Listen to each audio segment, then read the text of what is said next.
Polres Prabu Muli menghimbau petani agar tidak membuka lahan dengan cara dibakar. Pada saat musim kemarau, kepolisian akan menindak siapapun orang yang membuka lahan dengan cara dibakar. Memasuki musim kemarau, bencana kebakaran hutan dan lahan sering terjadi. Yang disebabkan beberapa faktor, salah satunya kesengajaan petani yang membuka lahan dengan cara dibakar. Kebakaran hutan dan lahan selain merusak ekosistem juga menimbulkan polusi udara yang bisa merugikan banyak orang. Oleh karenanya, Kapolres Prabu Muli AKBP Endro Ariwibowo menghimbau agar para petani jangan membuka lahan dengan cara dibakar, mengingat sebagian besar wilayah di Kota Prabu Muli merupakan perkebunan karet. Saat ini pengawasan kebakaran hutan dan lahan sudah menggunakan teknologi. Setiap adanya titik hotspot akan mudah diketahui.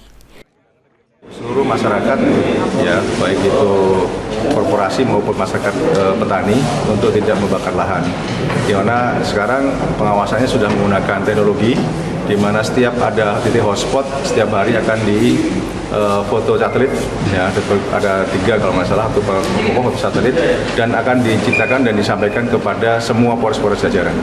Dan dari hasil itu kita akan melaksanakan pengecekan ke titik hotspot, dan jika didapatkan yang bersangkutan masih membakar lahan, tentunya akan ada penegakan hukum.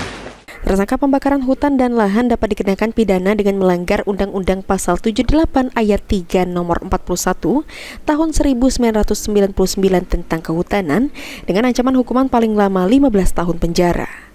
Anggi Perkasa, PAL TV.